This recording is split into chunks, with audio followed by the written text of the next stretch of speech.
Hey guys, Comic Boom here, and I just got back from vacation, and I just want to thank everybody for watching my Redemption of Captain Marvel video. I'm just absolutely stunned. I can't believe I think I've gotten close to, well, it's over 1,200 views already on my Captain Marvel video, which I cannot believe, but that just goes to show you when you take an SJW hero like Captain Marvel, who's been completely defeminized and made part of an SJW movement and made into a fascist and then made liberal again and then gone back and forth. When you screw up a character like you do Captain Marvel, and then Marvel has a movie of her coming out, it just seems to attract a lot of views. Who would have thought, huh? In any event, I want to talk about the Divided States of Hysteria, Howard Chaykin's book. I supported him. I bought 4 issues of each of these issues, and I gave 3 away to random comic book fans at the comic book shop, just to support Howard Chaykin in view of the people that were protesting his publishing this comic book, and in my support of the First Amendment and in the Section 2 of the Canadian Charter of Rights and Freedoms, because this is a good story. This is all about vices. The Divided States of Hysteria is all about vices.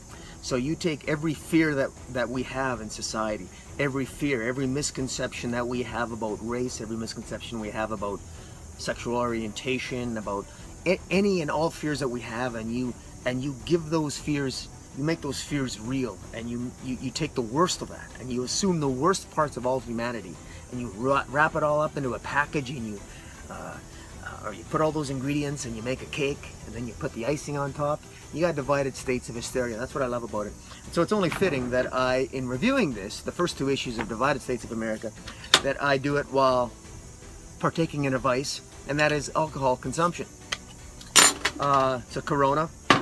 It's a beautiful, hot, sunny day today. It's first week of August. I don't have a lime, so I'm gonna have to opt for the cheap man's way out, and it matches my Iron Fist outfit or suit, pant, whatever. Okay, cheers. So let's talk about Divided States of Hysteria.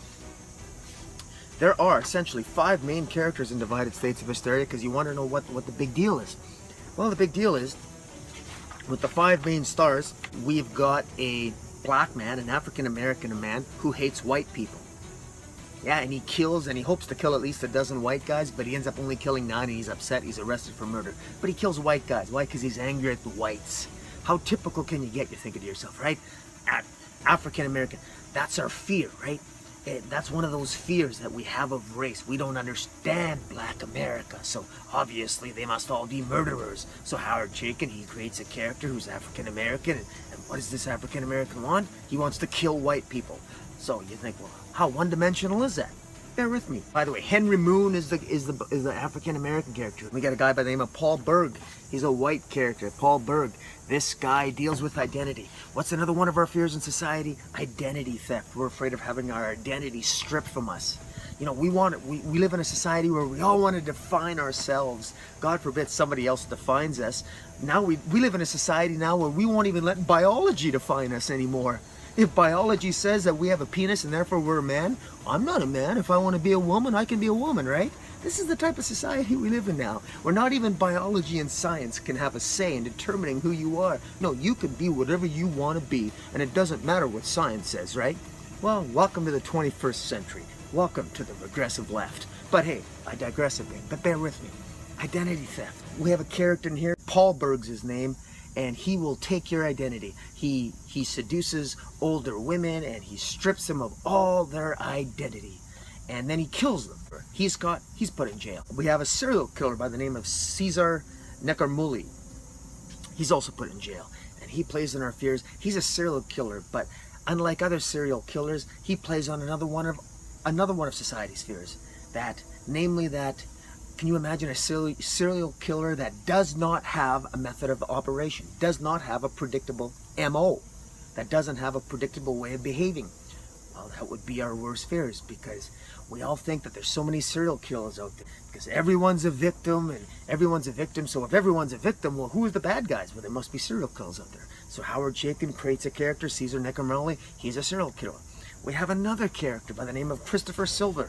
Now this is a transgender character. And this plays upon people's sexual fears. You know, that typical trope, right? That, oh my God, can you imagine having sex with somebody only to discover that they are not the gender you thought they were? Oh my God. Well, he plays on that fear.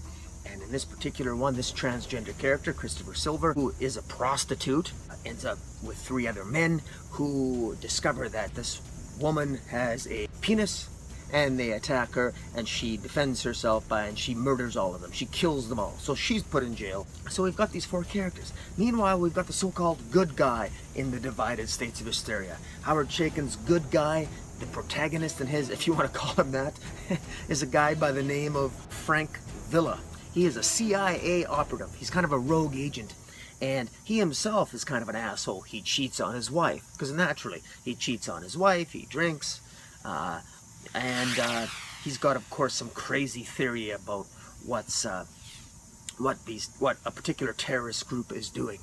And of course, we have our terrorist group, and our terrorist group commits a terrorist act naturally in New York City, and it consists of a group of women who are activists, and they implant explosive devices with chemical weapon explosive devices in their vagina, and they go in the New York City subway and they detonate it, and it kills 2 to 3 million people over the course of 2 to 3 weeks. In the meantime, Frank Villa, the CIA, following this, he's sort of blamed for the failure of American intelligence to determine the nature of this threat before it happened, because now with all these New Yorkers dead, they're trying to get in and trying to find this terrorist cell and to defeat it, because all of this took place about a year after a failed attempted coup of the United States presidency, which resulted in the death of the American president along with most of his staff, most of his cabinet, resulting in a woman, a lower tier on the hierarchy of presidency. Once the presidency dies, there's a hierarchy of who gets next in line to the presidency. A woman ends up being president, who is perceived as being not necessarily the brightest bulb in the house, so to speak, the brightest light in the house. But in any event, every trope you can imagine, every stereotype you can imagine is embraced by Howard Chaykin in Divided States of Hysteria, because America is a shithole. Remember, we live in the most narcissistic society on the planet. Everybody wants to be noticed. Everybody wants to be heard. Everybody wants their voice to be rise above everyone else, and everyone else is wrong. And remember, in a society where everyone's a victim, where are the heroes, right? I mean, if everybody's a victim and everyone's bitching, whining, and complaining, well then, who's gonna notice the hero? How can there be a hero when everyone's a victim? And that's what I think, what I find interesting about Howard Chaykin's Divided States of Hysteria. Because in Divided States of Hysteria, the hero, at least so far, this Frank Villa, the CIA rogue agent, he's the guy that's stepping into this, and he's going to recruit these 4 jerks that I'm talking about, these 4 reprehensible, stereotypical, extreme people that I'm talking about.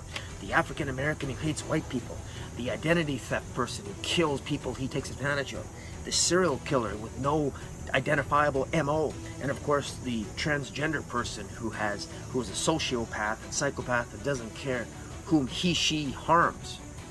When you take those particular tropes, and he wants to recruit those 4, because all 4 of those individuals, Frank Villa wants to recruit them, because they all indirectly, without knowing it, they've come into contact with individuals that are part of this terrorist group that culminated in this terrorist attack in New York City that killed 2 to 3 million people. I got to tell you, this Frank Villa character, he not only cheats on his wife, but his wife with his children flew to New York City, and he wasn't there at the time, but they're now dead as well. Not only was his wife killed, but so was the mistress that he was banging on the side, cheating on his wife with. So he's kind of at a low point in his life. He loses his wife, his kids, and his mistress all in the same day, and he's blamed for the catastrophe that got rid of him in the first place. So this guy is not in a good fucking place.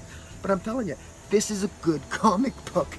And it's a hell of a lot better than that SJW crap that's coming out of Marvel right now, let me tell you. And it's a lot better than the Rebirth, same old stuff that we got 20 years ago from DC Rebirth, okay?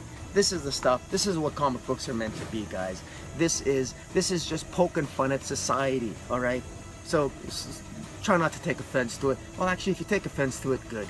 But just as Howard Chaykin says at the end of issue 2 here, in which he gets commentary, remember Howard Chaykin didn't apologize for it. Image Comics did.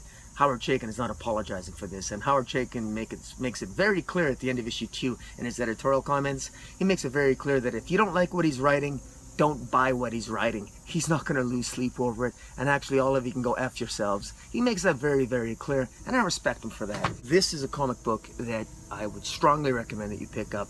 Now, if you want to be petted, if you want every preconceived notion you have about what a comic book should be about, if you want, you want the usual stuff, by all means, continue to collect what you're collecting, right? But if you want to be challenged, if you want to actually see if you're capable of withstanding, just to understand what actual satire is, pick up The Divided States of Hysteria. This stuff is going to challenge the way you think. And it's worth noting some comments that Howard Chaykin made in the back, in the editorial comment section of at the end of Divided States of Hysteria issue 2, which is appropriately entitled Undivided Attention. Send comments, compliments, and complaints to dividedtakes@gmail.com. Howard Chaykin makes it clear in response to the controversy. He says, as indicated in the first issue of The Divided States of Hysteria, I am an outlier in contemporary culture. Whereas I choose to not engage with that which I loathe, a number of vocal members of the enthusiast community clearly believe, as indicated above, that they can dictate to me, and by extension and implication anyone else, the content of my and our material.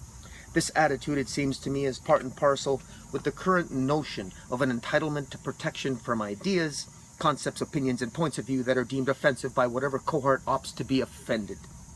This occurs predominantly on the left, but the right has its deep-seated sensitivities too, and its embrace, for example, of faux outrage. The argument made by people who would not be caught dead actually reading my work, mind you, is that this is not a matter of different tastes, but that the work itself exhibits bias and thus does harm. But this point of view requires a profoundly willful ignorance of me, my history, and my politics, and most importantly, necessitates the recasting of story elements to make them statements of personal policy, as opposed to aspects of an overall dramatic narrative. Sorry, but I'm here to hip you to the fact that you live in a plural society in which ideas other than yours or mine have currency, and the solution to this issue is profoundly simple. Don't eat seafood, don't watch reality TV, don't listen to hip-hop, don't vote Republican, don't buy my fucking book. Thanks for your kind attention. Yours truly, Howard Victor Chaykin, a prince. See, now that's called freedom of expression. And I gotta tell you, this is just a good comic book.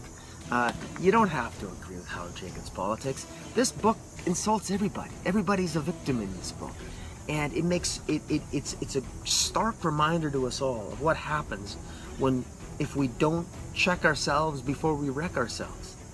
Sit back and take a hard look at what it is we're actually saying to each other.